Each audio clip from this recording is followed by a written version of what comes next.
Alors, bonsoir, David. Nous sommes à Gênes avec David Cali, qui a grandi et qui connaît cette ville depuis longtemps, puisqu'il a grandi ici. Et maintenant, il vit entre Gênes, Paris, en Corée. Il voyage beaucoup, non? Oui, Tu je voyages voyage, beaucoup. oui, je voyage beaucoup. Tu voyages beaucoup. Alors aujourd'hui, pourquoi David Cali est à Gênes?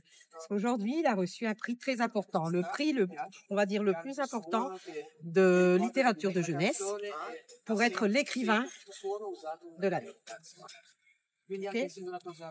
Donc, Apparemment, oui. apparemment, non, c'est pas apparemment, c'est vraiment ça. C'est vraiment ça. Donc, quelles sont tes émotions aujourd'hui? Bon, je sais pas, hein, ça m'a fait un peu bizarre. Ça te fait bizarre? Mais tu es content, tu es triste? Bah, je sais pas. Tu réalises pas encore? Un peu entre les deux, peut-être. Un peu entre les deux. Est-ce que tu t'attendais ce prix? Non, finalement, non. Je suis, bah, si, il aurait été bien content tu vois, de voir, j'étais arrivé, en plus elle connaissait les prix et tout. Et aussi, comme je disais à la présentation, que dans les prix, c'est dommage aussi que Gualtiero, tu vois, qui a été l'inventeur en fait de la revue de presse Andersen, c'est lui qui a inventé les prix et tout ça. Et nous, on s'est croisés. Enfin, c'était vraiment le début de ma carrière. J'avais 22 ans, j'ai travaillé, j'ai eu l'occasion de travailler un petit peu avec lui parce que j'habitais Gênes à l'époque. Donc, j'ai travaillé dans son studio pendant 8 mois. Oui. Et enfin, être là avec lui aujourd'hui, ça serait top, quoi. On va dire ça qu'ils sont quand même fou, avec quoi. nous. Hein? Oui, non, je pense sûrement il est avec nous, hein, avec nous. Comme je le disais tout à l'heure, je pense que même sans vouloir, il m'a donné, il m'a placé pas mal de choses, quoi. Et j'ai pris. En fait, c'était moi qui voulais pas, peut-être parce que nous on était. Tu n'étais pas prêt, peut-être. Nous, on était deux générations différentes, donc les goûts, les références, tout ça, c'était très différent. Mais finalement, il m'a passé en pas mal de choses. Il m'a appris pas mal de choses. Je me suis rendu compte vraiment plus tard, avec les temps, que certaines choses, j'ai réalisé certaines choses, j'ai fait aujourd'hui. Je dis mais là, c'était Gualtiero, en fait, qui faisait un peu comme ça. Et dis-moi un peu, quelles sont les lectures qui ont influencé ta vie, l'envie d'écrire?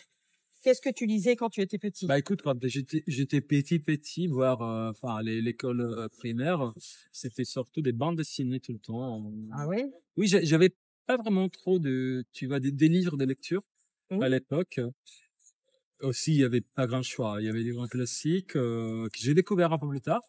Mais quand j'étais vraiment petit, enfin, j'ai grandi en lisant des tonnes de bandes dessinées Disney, Picsou, Mickey, comme ça. Après, je suis passé en strips américaines. Donc, c'était Peanuts, Snoopy, toute une série d'autres choses. Et ensuite, je suis passé aux science-fiction et aussi à quelques classiques. Mais surtout, c'est science-fiction. Isaac Asimov, il y a un tas d'auteurs américains qui on était vraiment la base de ma lecture. Et encore une fois, quand j'étais petit, à part la bande dessinée, je lisais un tas de livres d'animaux. Donc, c'était pas vraiment de la lecture en style classique de narration, quoi.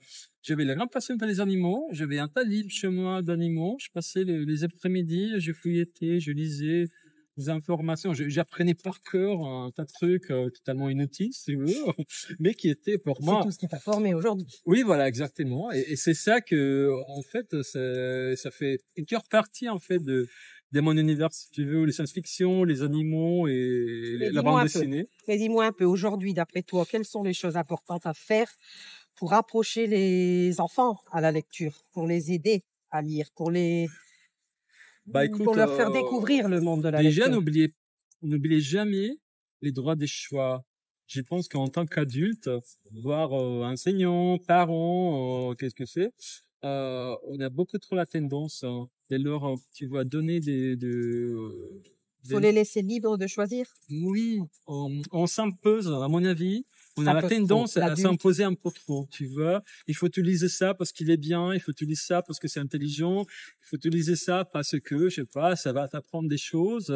Et moi, je suis plutôt pour la liberté, voir t'as envie de lire. Là, t'as une librairie, tu choisis, tu piques, tu prends ce que tu veux. Donc, les droits de choix, c'est très important. Et après, la lecture de voix.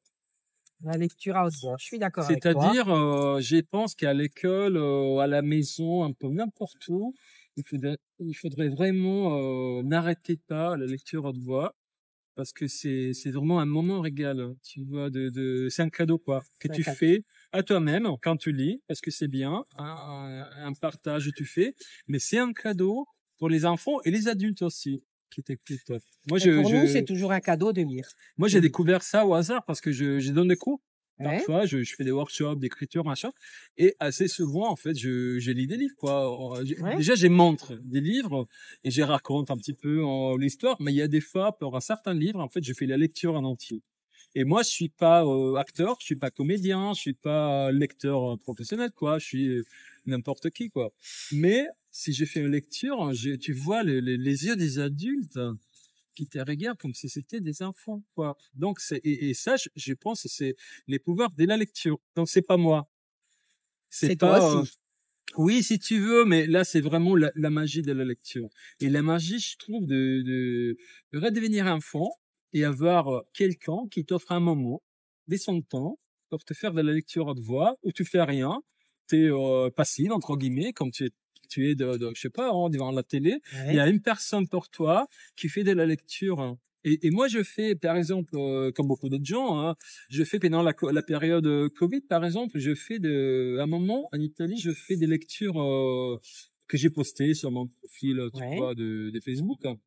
Bref, tous les jours, les matins, avant, disons l'horaire, tu vois, d'aller à l'école entre guillemets, parce qu'après c'était pas l'école présentielle. Je faisais des lectures et tu peux pas imaginer les gens que je vois encore aujourd'hui, qui les trois sur les salons. Parfois, il y a des gens qui ont aimé te m'écrivent, suivre, qui ont aimé t'entendre. ça, et c'était pas que des enfants. Il y avait des adolescents Ah, mais j'imagine. qui attendaient le moment de se connecter, tu vois, avec la classe pour pouvoir m'écouter. Et moi, je pense que c'est vraiment et ça, c'est vraiment les pouvoirs de la lecture et à nouveau les cadeaux. Parce que finalement, dès la lecture, je sais pas, d'histoires, des histoires audio, d'autres choses à consommer pendant cette période-là, il y avait plein, quoi, sur Internet, un peu où tu veux. Mais là, c'était une personne qui faisait ça exprès pour toi et un petit groupe de personnes. Et donc, je pense qu'ils ont beaucoup apprécié ça. Ton prochain projet, est-ce que tu peux nous dévoiler quelque chose? Écoute, en ce moment, je suis en train de développer pas mal de projets en Asie. Donc à Taïwan et en Corée du Sud. Une partie c'est des albums, une partie c'est des workshops. Donc je vais donner des cours. Une partie c'est des romans graphiques, j'espère, des bandes dessinées. Et après, comme toujours, je vais toujours, je sais pas, une bonne vingtaine de projets Je vois que t'as beaucoup de projets. qui se développent petit à petit, qui avancent petit à petit. Donc vous verrez. Ok. Alors, 44e édition du Premio Andersen avec David Cali, meilleur auteur. Andersen.